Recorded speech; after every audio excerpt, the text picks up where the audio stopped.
and gentlemen, let's get ready to rumble! It's set, ladies and gentlemen, an epic debate. Ajani versus Ticket TV. Make sure to subscribe to the GOAT James Kingdom channel and the Miami Heat Zone channel, and make sure you tune in Sunday night on both channels to see two heavyweight debaters go round for round.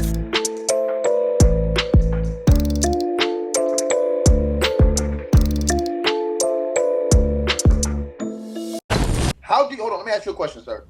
How do you quit when you won and that they broke the team up and you left? You quit by not playing the game of basketball. That's how you quit. I'm gonna ask you a question. That's the answer. I answered it. He quit by not playing the game of basketball. That's answered. Next question.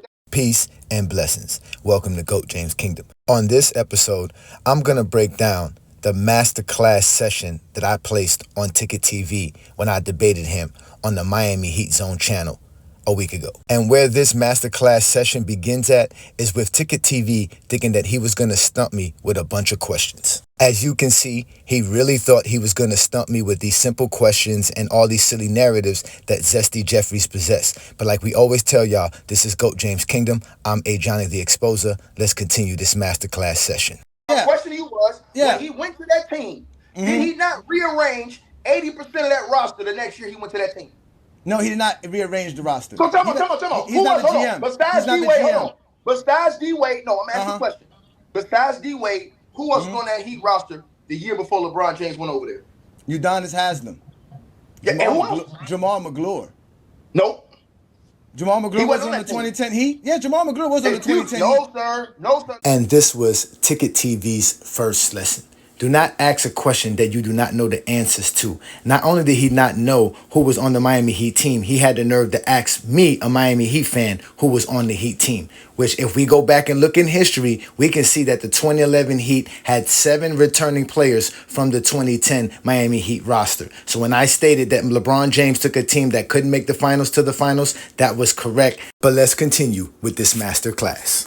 Hold on, but why did he leave after he lost in that last NBA final? Because he wanted to go back home in Cleveland and win a championship for his hometown Cleveland team, and he did that. That's exactly what he went to go do. Do you consider that quitting? Because he quit Cleveland. No, that's not Miami, quitting. I said quit basketball. I didn't say quit teams. Jordan quit the Bulls and went to go play baseball. And this leads us to lesson number 2. Don't ask questions if you're not prepared for the answers. First of all, they want to try to conflate Michael Jordan quitting the game of basketball to LeBron James leaving the Miami Heat. That is not the same thing. And that's what they'll try to do when they're being exposed. They'll try to take your answer and not understand it or conflate it with something that had nothing to do with the actual question. But watch as Ticket TV think that that's an angle for him, but he doesn't know this is Ajani the Exposer, and this is another masterclass session. Because he took my next question from me. So does that mean that LeBron James quit the Miami Heat after they lost in the finals and he left? No, because he was not under contract. He was not under contract. And now we go on to our third lesson for Ticket TV is actually being prepared to present your actual stance in a debate, which he was never prepared for the Exposer. Let's let the masterclass continue. Do you know the NBA regulations? Of course I do. I'm an NBA fan. Okay, so let me ask you this question. LeBron, so then, according to what you said, LeBron James is about to quit now then.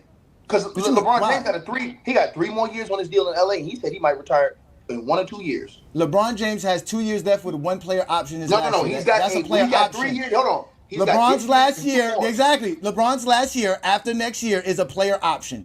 Now this leads us to lesson number 4. Do not continue to argue when you no longer have information to provide in your argument. They cannot understand how Michael Jordan quit the game of basketball and how I was able to explain it. They want to continue to argue. And this is why the masterclass session must continue. So let me ask you this first question. How many times do I got to beat you before I can walk away and go home? I'll tell you what. The 19 years it took you to play your career. I'm asking you. I just answered the question. The 19 years it took for you to play your career, that's the amount of time you should be playing. I said 16. Now we have to go back to lesson number 2, which is do not ask questions if you're not prepared for the answers. They're continually trying to hearken on Michael Jordan quitting, and they can't take it. This is the master class session at its finest.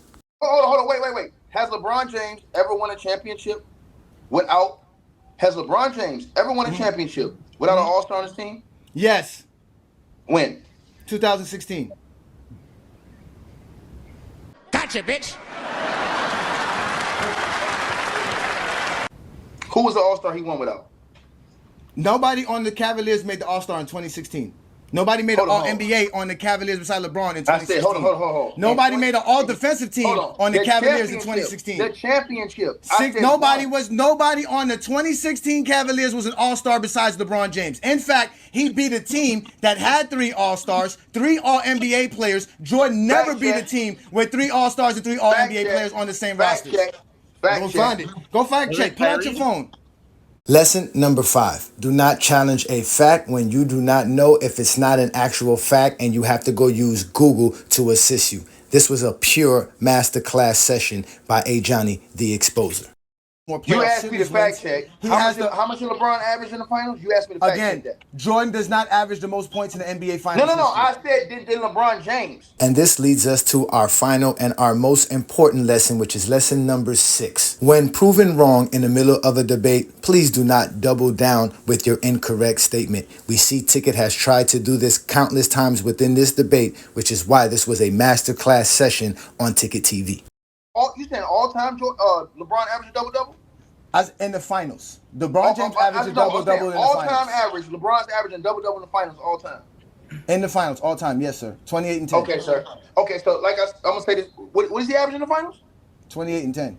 Michael Jordan averaged 33 and a half. And with his response, you can clearly see he's starting to notice that he is being exposed. These are the results of a masterclass session by the Exposer. From here on out, Ticket TV will no longer allow me to actually respond to any one of his questions. If so, he'll throw multiple questions at you while you're responding. On top of that, if you survive that, they'll begin to throw personal insults and character shame you, finally leading to the lesson being done once you see your opponent no longer wants to have a dialogue and just dismiss everything you try to say. Again, let's let the masterclass session continue. If Jordan didn't average that, why does he have more scoring titles than LeBron James?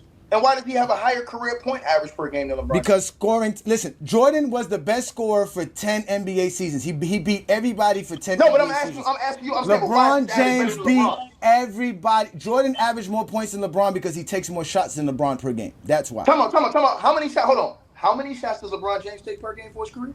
Less than 20. Well, let's pull it up right now. I got you. I don't keep pulling this up. I don't know. Listen, let's keep hoping that Dominican Wi-Fi works well for you. Hey, sir. LeBron James for his career takes 19.6 shots per game. That's less than 20, correct? Ticket? Is that less than 20 tickets? I'm about to let me finish. So as you have bear witness, Ticket TV has actually tapped on every pointer that I've described when it comes to this masterclass session exposer done by me, Ajani the Exposer, on Ticket TV. It only gets worse for him. Let's let him continue with his masterclass session. How many teams did Michael Jordan play with losing records in the first round of the playoffs, sir? A bunch. Name them. Name the teams Michael Jordan played with a losing record in the first round of the playoffs. Name them. You said he played a bunch. Start with the How many teams did Michael Jordan play in the first round with losing? Did the Boston Celtics have a losing record when Michael Jordan first came in the league? 1991 Knicks. You said a bunch. I said how You said many? name a team. I gave you the team. I started off with that team. You said a bunch. I said name them. I gave you the Knicks to start off with the 1991 Right, so name Knicks. the other teams. Because it couldn't have been the Celtics. It couldn't have been the Pistons. The 1992 Heat. What was that record? They were less than 500. Hold on, let's see. Let's pull it up right now. Exactly. You don't know even know. I'll put it right So now. While Ticket TV needed Google assistance to help him with this debate, I stayed composed and showed him that LeBron James faced more teams with a better record than him than Michael Jordan did, and also beat more teams with a better record than LeBron James had or Michael Jordan had in the playoffs. These are the type of facts that they're not aware of, and this is why the masterclass session was just so perfect for Ticket TV. Not only did he actually misrepresent the type of teams that LeBron James faced in the playoffs by calling them a bunch of under 500 record teams, in reality, he had no idea that Michael Jordan himself faced those same type of teams, because that's what you face when you're a number 1 seed. And he's going to hit on every pointer again, as he is wrong on this. Watch what happens. Hold on. Let me fact check real quick. Hold on, let me answer this question. Hold up. They were 38 and 44. I just want to put that out there. Who? They were 38 and 44. This is fact check. So again, Ticket TV had no idea who he was messing around with or what he was going up against. Ajani the Exposer is just that dude. And at the end of the day, when you don't have the right information, you end up being exposed by the exposer. So Ticket TV, you have officially been exposed by the exposer. Let's let the masterclass session continue. Cleveland Cavaliers couldn't go nowhere. It happened So with who the won Boston Game 7 Celtics. against the Pistons? Shit. Was it LeBron James or was it Daniel Gibson? When LeBron James couldn't They score didn't even down go the stretch. 7 games. They didn't go When 7 LeBron games. James, They didn't go 7 games. Excuse me, I'm sorry. In the fourth quarter in Game 6. There was not one question that Ticket TV asked that I did not have the answer for. In this particular question here, if I use Scottie Pippen being the main catalyst for Michael Jordan's first ever playoff series win because he was the player of the game in the clinching elimination Game 5, that can let us say that Scottie Pippen was actual help for Michael Jordan in 1988. But Ticket TV does not know none of this, and this is why this was a masterclass session on Ticket TV. How was that not help? All right. That's like me saying Scottie Pippen winning player of the game. Okay, so let me ask you a question. See, look, he's not going to If he didn't have no help, give me 2 questions and I'll answer both of them. If That's he how, didn't I'm have going to show no you help- how the exposure works. Ask if me he 2 didn't questions, have no I'm going to help- answer that shit. Go ahead, If man. he Go didn't ahead. have if he didn't have no help and it was all because of him, why he didn't go to the finals every year then, sucker? Because again, the Cleveland Cavaliers did not have enough help. In No, you said it's because of him. Jesus You Christ. said, hold on, you said, Martell, he said they didn't have no help. He said the only reason they got to the finals because of LeBron.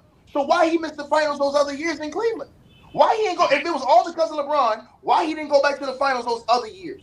Because like I told you, the NBA were making transitional moves. How you think Paul Gasol got to the Lakers in 08? How you think Kevin Garnett and Ray Allen got over to the Boston Celtics? There was a big shift change in the NBA after the 07 finals because how LeBron James led the team to the finals. Everybody saw it on the wall. In fact, Danny Ainge is on record stating that when LeBron James was in high school, that he would trade every player in the NBA besides Kobe Bryant for LeBron James then. And that was LeBron James in high school. So what do you think Danny Ainge was doing when he saw LeBron James take the Cleveland Cavaliers to the NBA Finals in 2007? He said, I need to go get Ray Allen. I need to go get Kevin Garnett because they were available. Kevin Garnett even called Kobe Bryant trying to join the Lakers in the 07 offseason. Because it was so many people moving around during that year. Even after 08, the Miami Heat ended up picking up Shawn Marion, right? Shawn Marion could have easily helped the Cleveland Cavaliers in 08, but they didn't go do that. There was a lot of things the Cleveland Cavaliers did not do because they were still selling tickets and Dan Gilbert was cheap. He had just bought the team and he was not interested in investing in the players. What about when